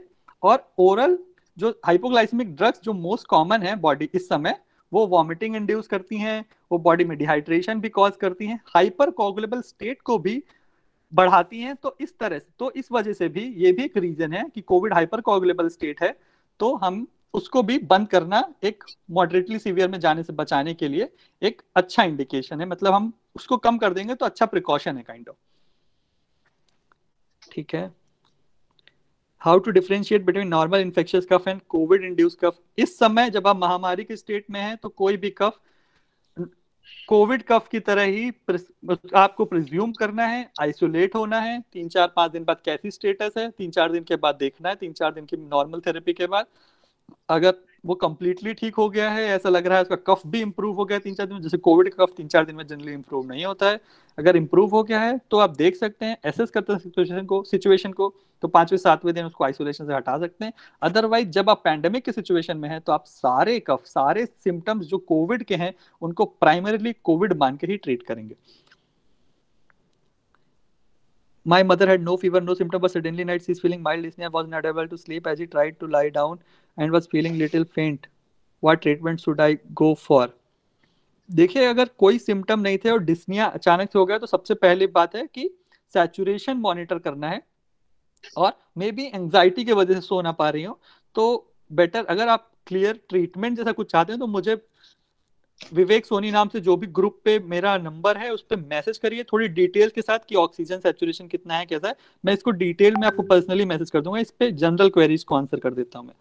What to do if RTPCR is negative for Covid but Widal test positive. देखिए विडाल टेस्ट पॉजिटिव है और उसमें कोई भी एक सिंगल सिम्टम भी है, देखिए विडाल टेस्ट पॉजिटिव है और अगर टाइफाइड होगा तो उसका सिम्टोमेटोलॉजी बहुत डिफरेंट होती है, बहुत सीवियर पेन और स्टमक पेन और बहुत सीवियर फीवर होता है, वो कंप्लीटली डिफरेंट है। आरटीपीसीआर 15-20% केसेस में नेगेटिव आ रही है इस समय, तो उससे कोविड को रूल आउट नहीं करना है, आपको उसको कोविड कंसीडर करना है, सिंपली कुछ और उसमें कुछ करना ही नहीं है। अब बॉस अगर पेशेंट को 10 दिन से फीवर पहले से है, तो अगर 10 दिन से फीवर है तो पहले उससे पूछना है उसको क्या चल रहा था, क्या क्या दवाइयां चली हैं। 10वें दिन पे फीवर है तो पहली बात है क्या उसने फीवर नापा है 10 दिन, अगर उसके पास नापा है तो उसकी चार्टिंग मंगाइए, आप पेशेंट देखिए, अगर 100 फीवर अभी भी 10वें दिन है तो स्टेरॉइड स्टार्ट करना जरूरी है काइंड ऑफ, मतलब आपको स्टेरॉइड स्टार्ट करना ही है। बट अगर कुछ सिम्टम्स हो और आरटीपीसीआर नेगेटिव है तो क्या करना है, माइल्ड कोविड की तरह ट्रीट करना है, आरटीपीसीआर 15% केसेस में नेगेटिव है।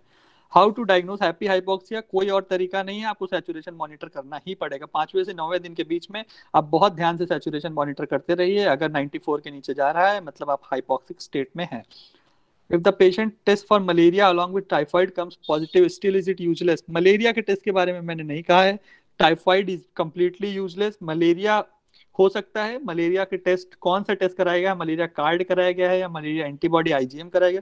आईजीएम एंटीबॉडी यूजुअली ज्यादा यूज की नहीं है मलेरिया के लिए, बट अगर कार्ड टेस्ट कराया गया है तो उसको मलेरिया की तरह ही ट्रीट करना है, उसको कम्प्लीटली अलग रखना है उसको। मैंने बिल्कुल मलेरिया के बारे में कुछ भी नहीं बोला है पूरी स्लाइड्स में। If the patient is vaccinated then there is any difference in treatment, no कोई डिफरेंस नहीं है। माइल्ड केसेस में कोई वैसे भी कोई बहुत बड़ा ट्रीटमेंट नहीं है। आप डॉक्सीसाइक्लिन अवॉइड कर सकते हैं बस, और कुछ भी नहीं करना है। बहुत ही कोई सारी मल्टीविटामिन हैं, आपकी बॉडी के लिए अच्छा ही है, आप आराम से खाइए, कोई दिक्कत नहीं। डेक्सामेथासोन का डोज 6 mg पर डे देना है, एक दिन में 6 mg देना है। 0.5 mg की मैंने कहा टैबलेट आती है डेकाडॉन वगैरह नाम से, तो 12 टैबलेट एक दिन में लेनी है।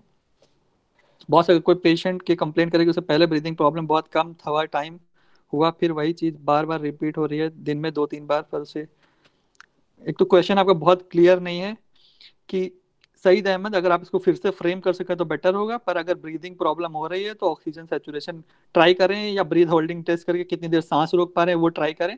अगर उसमें एबनॉर्मल आता है तो देखना है कि कौन सा दिन हो गया है, पहला सिम्टम क्या आया था। अगर 5वां 6ठा दिन क्रॉस हो गया है तो स्टेरॉइड दे सकते हैं। अगर तीसरे चौथे दिन पे है तो इनहेलेशनल स्टेरॉइड जो ब्यूडा कार्ड 400 माइक्रोग्राम का जो पंप है, पंप ले सकते हैं दिन में 2 बार, सुबह दिन में 2, शाम को 2 बार दे सकते हैं। Should we give any oral anti diabetic drugs to non diabetic patient while on steroid therapy? नहीं। अगर non diabetic patient steroid therapy पे है तो उसको बस मॉनिटर करने को बोलना है। अगर उसका वैसे जनरली नॉन डायबिटिक पेशेंट्स का इंसुलिन सिक्रीशन बढ़ जाता है बॉडी में नेचुरली। अगर नहीं बढ़ रहा है, स्टिल स्टेरॉइड इंड्यूस्ड डायबिटीज हो जा रही है, तो उसमें भी सिर्फ इंसुलिन ही इफेक्टिव है। हार्मोनल लेवल पे जो चेंजेस हो रहे हैं उसमें ओरल ड्रग्स कोई इफेक्टिव नहीं है। Hello boss, if the diarrhea continues there after 5 days, then how we will know whether it is due to COVID infection or due to side effect of medicine like doxy and azithro? इसमें देखना है कि बाकी symptoms क्या हैं। सिर्फ single diarrhoea पे हम उसको मॉडरेटली सीवियर केसेस में नहीं जाएंगे। अगर एंटीबायोटिक की वजह से है, अगर आपको ऐसा लग रहा है तो मोस्टली उसमें चेस्ट पेन, गैस, मतलब गैस जैसा गैस्ट्रिक डिस्कम्फर्ट महसूस होता है मेनली। डायरिया, कंप्लीट डायरिया नहीं होता है किसी भी ऐसी, क्योंकि एजिथ्रोमाइसिन सिर्फ 3 डोजेज ही ले रहे हैं, दिन में 2 बार भी नहीं ले रहे हैं, तो ऐसे कोई साइड इफेक्ट बहुत इजीली नहीं आते हैं।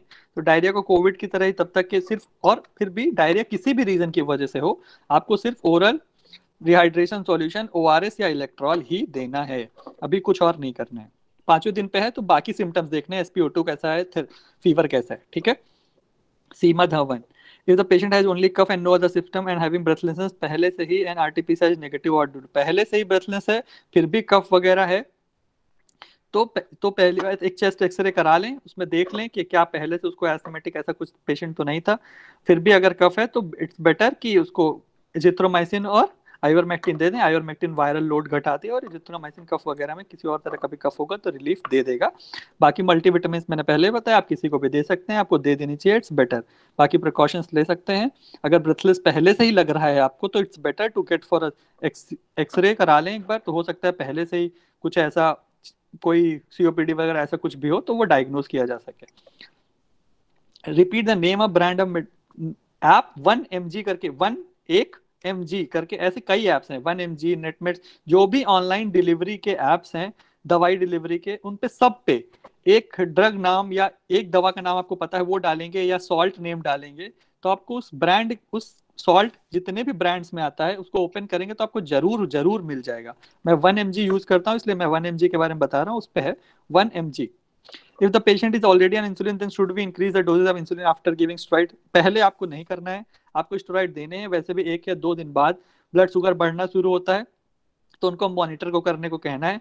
जब पहले 1-2 रीडिंग बढ़ी हुई आ जाए, जो 250, 250 ऐसी जो 250-300 आ जाती हैं, तो आपको उसकी 2 यूनिट 2 यूनिट बढ़ानी होती है, 2 या से 4 यूनिट हर चीज की बढ़ा सकते हैं, पर आपको सीनियर से कंसल्ट कर लेना है। बॉडी वेट वगैरह बहुत सारी चीजों पर डिपेंडेंट होता है। आप उसको चार्ट मंगवाइए कि क्या चार्ट है, कैसी ब्लड शुगर्स रही हैं आपकी पिछले 3 दिन, अपने सीनियर को भेजिए, वो आपको डोजेस बता देंगे। Was the patient is calling on 5th day, according to him, still having only mild symptoms, then the treatment medicine should be mild का प्रोटोकॉल देना है आपको। अगर 5वें दिन उसको कुछ भी 5वें दिन माइल्ड सिम्टम्स के साथ है, अगर 5वें दिन उसके हिसाब से वो आपको ये बताता है कि 5वां दिन हो गया है आज, 101 से अभी ज्यादा फीवर है, किसी से पैरासीटामोल लेके खा रहे थे, ऐसा कुछ है, तब आपको उसको कहना है कि 5वां छठा दिन है तो कल से स्टेरॉइड शुरू कर दे। अगर वो 5वें छठे दिन बहुत ही नॉर्मल फीवर की, उसको हल्का सा फीवर है या हल्की सी खांसी है, ऐसा कुछ है, तो उसको माइल्ड का प्रोटोकॉल पहले दिन से ही, जो हम लोग पहला दिन आइवरमेक्टिन मान के देते हैं, वही देना है। Boss, many people have taken prophylactic ivermectin, but if they get infected, so we will continue the treatment protocol. या बिल्कुल ट्रीटमेंट प्रोटोकॉल फॉलो करेंगे अगर इन्फेक्टेड हो जाते हैं। आइवरमेक्टिन किसी को उसके घर वाले के कॉन्टैक्ट्स को दे सकते हैं, वीक में 2 बार दी जाती है, मतलब वीक में 2 बार नहीं, 2 वीक दी जाती है, एक 0 डे पे, एक 7th डे पे, 1 वीक के अंतर पे एक एक गोली दे सकते हैं प्रोफाइलैक्सिस के लिए। पर अगर कोई किसी को कोई सिम्टम भी आ गया है तो माइल्ड का जो भी प्रोटोकॉल है वही फॉलो करना है। Post Covid symptom and blood thinner use, blood thinner वही एंटीकोगुलेंट्स ही हैं जो यूज के बारे में मैंने आपको सब बताया है। पोस्ट कोविड सिम्टम्स में रिकवरी पहला जो 90% केसेस में जो आपको देखने को मिलेगा, वो बहुत वीकनेस होगी पेशेंट्स को, कफ रह सकता है कई दिनों तक, 14 से 20 दिनों तक, हल्का सा चेस्ट पेन हो सकता है, गैस्ट्राइटिस वगैरह की वजह से 90% केसेस में चेस्ट पेन, गैस की वजह से पेन हो रहा है।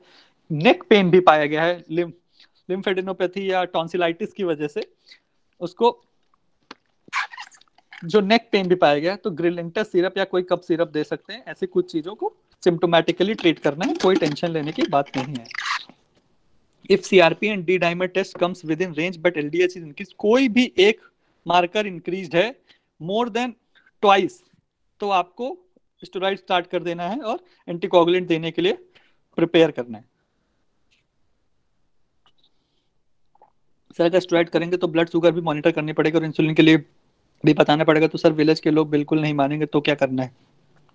देखिए, डायबिटिक्स को आप ब्लड शुगर स्टार्ट करेंगे, अगर मतलब स्टेरॉइड स्टार्ट करेंगे, तो वो ब्लड शुगर वो मॉनिटर करता ही है। कोई भी गांव का इस समय कितने भी डीप में कोई नॉन डायबिटिक है अगर, तो उसके पास जरूर से जरूर ब्लड शुगर मशीन है, तो आप उसको बता सकते हैं कि स्टेरॉइड लेना स्टार्ट कर दे। 2nd या 3rd डे स्टेरॉइड्स पे आप जब मॉनिटर करेगा तो उसको खुद बढ़ी हुई आने लगेगी, तो आप उसको बोलना है कि 1 हफ्ते के लिए इंसुलिन ले ले। इंसुलिन भी ऑलमोस्ट हर जगह, हर कस्बों में अवेलेबल है, तो इंसुलिन लेना स्टार्ट कर दे। उसके बारे में आपको बता दिया जाएगा कैसे रेगुलर इंसुलिन भी मिलती है वहां पे, तो रेगुलर कैसे यूज करनी है। आप पेशेंट को आप कन्विंस करना है, ये आपकी पावर पे, आपके फेथ पे डिपेंडेंट है कि आप कितने क्लियर हैं कि इंसुलिन का रोल कितना जरूरी है। आपको पेशेंट को समझाना है।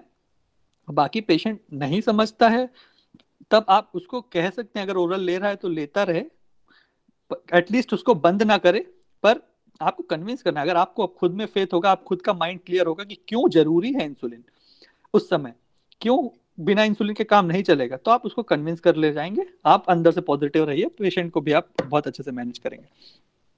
Can Limcee and multivitamin can be taken for more than 10 days? Obviously can be taken, पर एक बार में 10-15 दिन से ज्यादा नहीं लेना चाहिए।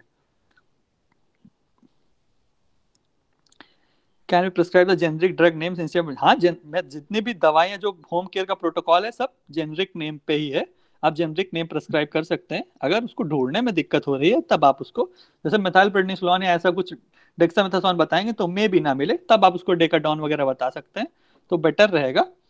अदरवाइज जो normal home care mild cases का है वो सब नेम वही है, सब जेनरिक नेम है, आप जेनरिक नेम प्रिस्क्राइब करिए।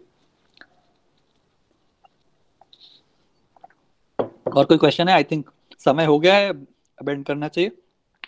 How much unit insulin should be prescribed to the non diabetic patient? Non diabetic patient को पहले 2 दिन कुछ भी नहीं देना है, कोई इंसुलिन नहीं देनी है नॉन डायबिटिक पेशेंट को स्टेरॉइड देने पर।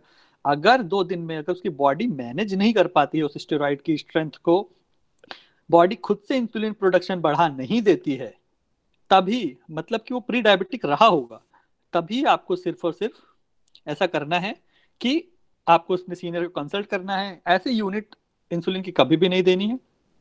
आपको कंसल्ट करना है, बॉडी वेट ले लेना है पेशेंट का, और क्या एज है, ऐसी चीजों को नोट करके अपने सीनियर को बताएंगे उसके हिसाब से। और पिछले 2 दिन का जो चार्टिंग होगी होनी चाहिए, अगर उसकी चार्टिंग नहीं है तो कोई यूज नहीं है। आप इंसुलिन विदाउट चार्टिंग नहीं यूज कर सकते। Insulin is pretty dangerous molecule. Hypoglycaemia भी बहुत ही डेंजरस इमरजेंसी सिचुएशन क्रिएट कर सकता है। तो किसी भी तरह से 1 यूनिट ज्यादा भी इंसुलिन प्रेस्क्राइब नहीं कर सकते। If patient complains of severe cough what should be prescribed? अगर सीवियर कफ है तो Montek LC, montelukast and levocetirizine का एक कॉम्बिनेशन आता है, सुबह शाम दोनों टाइम दे सकते हैं। अगर सीवियर कफ है इसके साथ कोई एक कफ सिरप दे सकते हैं।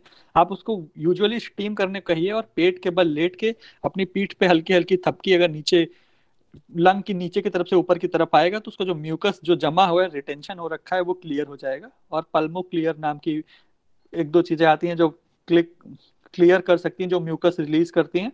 और या फिर एक कोई कप सिरप जो एक्सपेक्टोरेंट कप सिरप हो वो दे सकते हैं।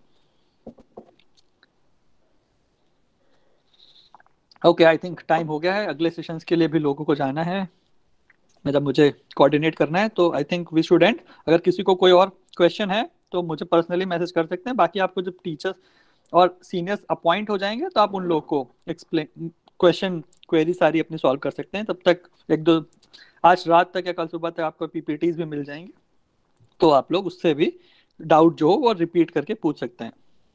Should we tell non diabetic patient to monitor blood?